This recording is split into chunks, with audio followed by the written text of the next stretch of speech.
State hood کے بارے میں بھی انہوں نے بیان دیا، تو اس وجہ سے کیا کہنا چاہیے؟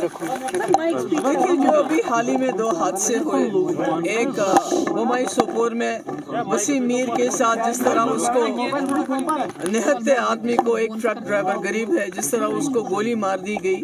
اور جو ڈاکٹر نے بھی بتایا کہ بہت نزدیکی سے اس کو گولی مار دی گئی، ٹائر کی وجہ سے اس کو گولی نہیں لگی بلکہ اسٹریٹ اس کو گولی مار دی گئی۔ اور اس کے بعد کٹھوا بلاور میں جیسے مکھن دین کو پولیس ہماری رکھوالی کے لیے ہے، اس کو اتنا ٹارچر کیا کہ وہ خودکشی کرنے کے لیے مجبور ہو گیا۔ اور ایسے میں انسان کو یہ خیال تھا کہ عمر صاحب جب ہوم منسٹر سے ملیں گے تو ان سے ان مسئلے کے بارے میں بات کریں گے، کیونکہ ہم کہتے ہیں، جیسے وہ خود بار بار کہتے ہیں، ہوم منسٹر صاحب کے جو ایڈوائزر ہیں، ہمارے ہاتھ میں کچھ نہیں ہے، مگر وہ یہاں کے وزیر اعلیٰ ہیں، ان کے پاس 50 MLA ہیں، ان کے پاس ممبر پارلیمنٹ ہے، ان کی ایک اتھارٹی ہے۔ اگر PDP والے ہوم منسٹر سے پوچھنا چاہیں تو ہم نہیں پوچھ سکتے، بلکہ عمر صاحب کو چیف منسٹر اگر وہ گئے تو ان کو وہاں ہوم منسٹر صاحب سے بات کرنی چاہیے تھی کہ اگر جموں کشمیر میں آپ کہتے ہیں حالات بالکل ٹھیک ٹھاک ہیں، ملیٹنسی کے ساتھ آپ مقابلہ کر لیجئے، مگر جو عام لوگ ہیں،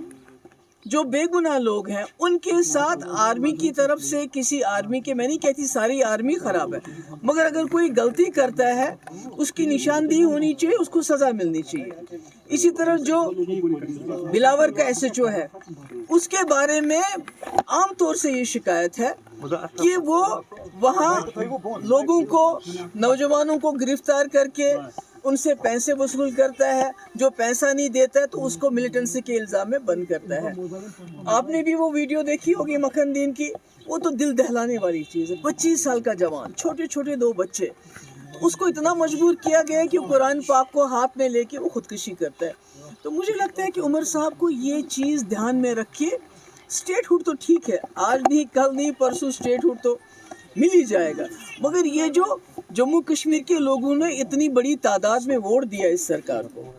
کہ سب سے پہلے تو جان ہے تو جہان ہے، اسٹیٹ ہوڈ تب ہے جب انسان زندہ رہیں گے۔ تو مجھے یہ افسوس ہے کہ انہوں نے یہ بات نہیں کی، کرنی چاہیے تھی۔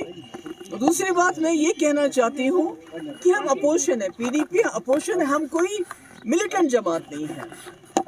ہمارا ایک ڈیوٹی ہے، ہمارا فرض ہے اور ہمارا حق ہے، جہاں زیادتی ہوگی وہاں جا کے لوگوں کے ساتھ کھڑا رہنا۔ تو جس دن یہ واقعہ ہوا اس دن میں سوپور جانا چاہتی تھی، بمائی، اور التجا جموں جانا چاہتی تھی، بنا کسی بات کے سیکورٹی لائن سے کوئی ہمیں بتایا نہیں گیا کہ آپ کیوں نہیں جا سکتے، تو ہمارے گیٹ کے اوپر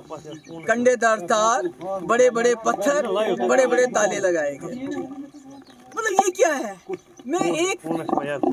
چیف منسٹر رہ چکی ہوں، ہوم منسٹر کی بیٹی ہوں، التجا شی از اے لا ابائڈنگ سٹیزن،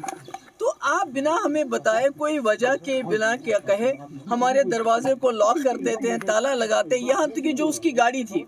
اس کے جو PSO ان کو روکا گیا، ان کو بولا کہ آپ وہاں نہیں جائیں گے۔ اگر آپ نے ان کے PSO کو خود روکا، گاڑی اس کو بھیجی نہیں، تو پھر آپ نے انہیں PSO کو کیسے سسپینڈ کیا؟ ان کا قصور کیا ہے؟ آپ نے تو ان کو کھمبر جانے سے روکا، گاڑی کو روکا، تالا لگا دیا۔ تو دیکھیے جو SHO انوالو ہے اس کے خلاف کیا ایکشن ہے ہمیں کوئی معلوم نہیں ہے،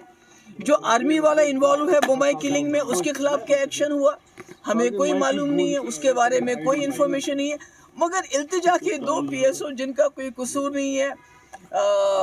حمید اور بشارت، جو اس لیے ساتھ ہے کہ ان کو التجا کی پروٹیکشن کرنی ہے، بلکہ التجا کی جاسوسی نہیں کرنی ہے،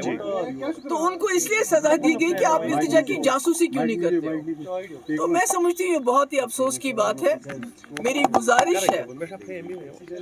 گورنمنٹ آف انڈیا سے کہ جموں کشمیر کے آپ اس رشتے کو گھسیٹیے مت، اس رشتے کو عزت سے اپنے ساتھ چلانے کی کوشش کیجیے،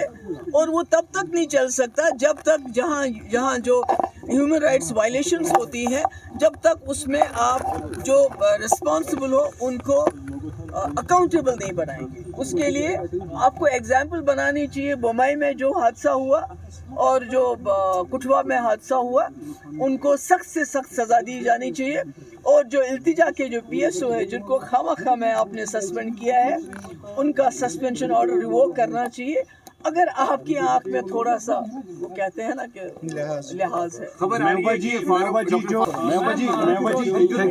دلی میں جو